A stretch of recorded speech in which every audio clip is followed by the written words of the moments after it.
Հանրապետության նախագահի նոր հրամանագրով գործադիր մարմնի կազմը լուրջ փոփոխության չի ենթարկվել։ Փոխվարչապետներ Մհեր Գրիգորյանն ու Տիգրան Խաչատրյանը, ինչպես նաև ուժային եւ սոցիալական բլոկի գրեթե բոլոր նախարարները վերահաստատվել են իրենց պաշտոններում։ Կառավարության կազմում միակ տեսանելի տեղաշարժը բարձր տեխնոլոգիական արդյունաբերության նախարարի փոփոխությունն է։ Մխիթար Հայրապետյանին փոխարինելու է Դավիթ Թադևոսյանը։ Նոր մասնագետների եւ թարմ գաղափարների բացակայությունը կարող է դանդաղեցնել պետական կառավարման արդյունավետության բարձրացումն ու անհրաժեշտ բարեփոխումների ընթացքը։ Կադրային նման ստատիկ վիճակը ստեղծում է համակարգային լճացման վտանգ եւ սահմանափակում պետության զարգացման նոր հեռանկարները։ Եթե առաջին հանրապետության քաղաքական միտքը լավ աշխատեր, այսօր կունենայինք բոլորովին այլ երկիր, մինչդեռ այսօր մենք բախվում ենք նույն վտանգներին, Աժամբյոնից առաջի ելույթի ժամանակ հայտարարել է Ուժեղ Հայաստան խմբակցության ղեկավարը։ Անդրադառնալով վարկա մարտահրավերներին, Կարապետյանը նշել է, որ ամենաառաջնայինը նա է, որ պետք է թույլ չտալ Ադրբեջանին մեր երկրում ունենալ ժողովրդագրական ներկայացվածություն։ Կարապետյանը հայտնել է, որ իրենք շուտով կներկայացնեն հակասաֆարովյան օրենք, որով կարգելվի Ադրբեջանի քաղաքացուն Հայաստանում գտնվել 10 օրից ավել եւ գույք գնել։ Կարապետյանը զգուշացրել է, որ Ադրբեջանում նոր ազգային գաղափարախոսություն է ստեղծվում, որը օր առաջ պետք է կանխել։ Եկեք ընդունենք օրենք, մենք դա անվանում ենք հակասաֆարովյան օրենք, որով ուղղակի իրավունք չենք տալի ադրբեջանցիներին 10 օրից ավել գտնվել մեր երկրում եւ ունենալ գույք կամ հող այստեղ։ Դրանով մեր հարցերը սպառվում են։ Դուք կարող եք լուծել այդ հարցը։ Մենք առաջարկ կանենք մոտակա ժամանակահատվածում եւ իրար հետ կարող ենք այդ հարցը մեր քաղաքական օրակարգից վերջապես հանել։ Իդեպ Թուրքիայի Հանրապետությունը այդպիսի օրենք ունի նաեւ մեր մասին։ Մեր երկրի քաղաքացիները իրավունք չունեն այնտեղ հող գնելու։ Անդրադառնալով սոցիալ-տնտեսական վիճակին, Կարապետյանը նշել է, որ Ռուսաստանի հետ հարաբերությունների արդյունքում տուժում է գյուղացին, ինչը եւս քաղաքական մտքի լուծմանը սպասող խնդիր է։ Նա վստահեցրել է, որ եթե 6 ամսվա ընթացքում հստակ լուծում չտրվի, ապա մեր գյուղացին ավելի մեծ խնդրի առաջ կկանգնի։ 8 տարվա ընթացքում մեր գյուղացիները 3 անգամ ավելի շատ վարկ ունեն, քան ունեին 8 տարի առաջ։ Բայց գյուղատնտեսությունը նույն մակարդակի վրա է, մինչև անցած տարի անկում էր ապրում։ Ինչ է սա նշանակում, որ գյուղատնտեսական շրջանառության, նույն շրջանառության պայմաններում մեր գյուղացին 3 անգամ ավելի շատ վարկ ունի, եւ եթե փակվում է վաճառքը դեպի մեր համար շատ կարևոր տնտեսական գործընկերների շուկա, այս գյուղացիները սննկանալու են։ Այս արտադրությունների տերերը սննկանալու են, իրենց սեփականությունը տները գնալու են բանկերին։ Սա մի մարդ չի, 1000 մարդ չի, տասնյակ, հազարավոր մարդիկ։ Մենք պետքա լուծենք այս հարցը։ Հայ քաղաքական միտքը 6 ամսվա ընթացքում ունի մարտահրավեր եւ պետք է լուծի այս հարցը։ Այստեղ այդ հարցի լուծումը կարող է տրվել։ Խոսելով Թուրքիայի հետ սահմանի բացման մասին, Կարապետյանը հիշեցրել է, որ այն փակվել է հենց Թուրքիայի պահանջով։ Կարապետյանի պնդմամբ պետք է Թուրքիայի հետ հարաբերությունները կարգավորել առանց ցեղասպանության մոռացման։ Կարապետյանը նաև կարևորել է ապագա սերնդի հետ տարվող աշխատանքը։ Խմբակցության ղեկավարի խոսքով պետք է այնպես անել, որ նոր սերունդը գիտակցի, թե ինչ զողողությունների շնորհիվ ենք հասել այսօրվան։ Մեր խնդիրն է ապահովել,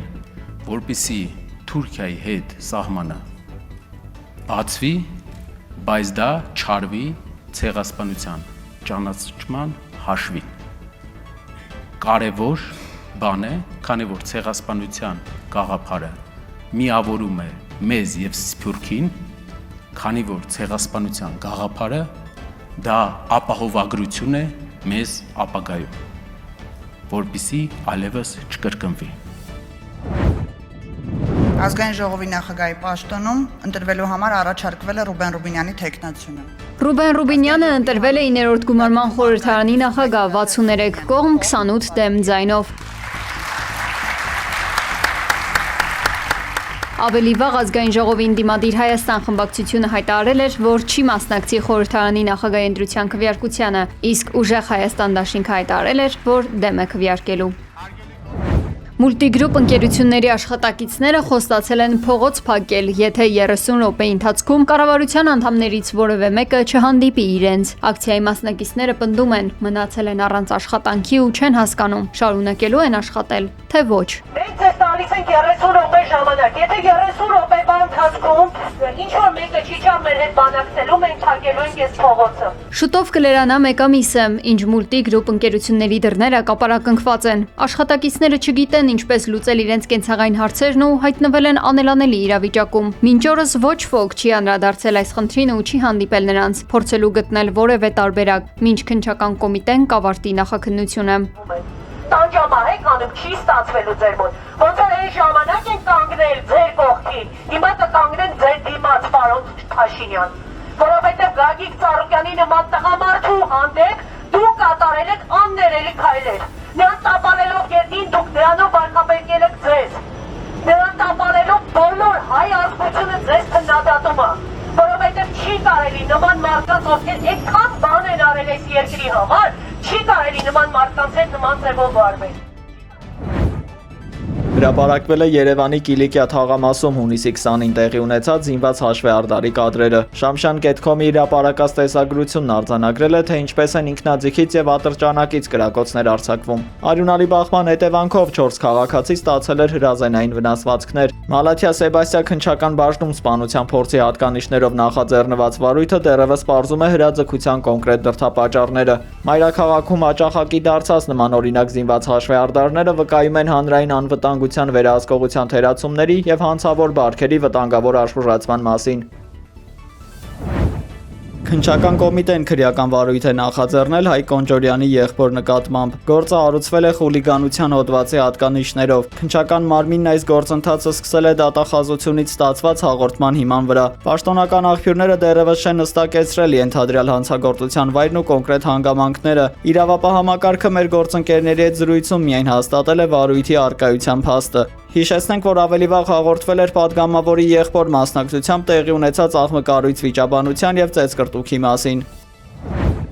Կելենջիկի մարդաշատ լողափում ԱԹՍ է կործանվել։ Միջադեպի հետևանքով հոսպիտալացվել է 17 մարդ, նրանցից 4-ի վիճակը գնահատվել է ծանր։ Նախնական տվյալով հարվածի հետևանքով զոհվել է 6 մարդ, որոնցից 3-ը երեխաներ են, 40 մարդ վիրավորվել է։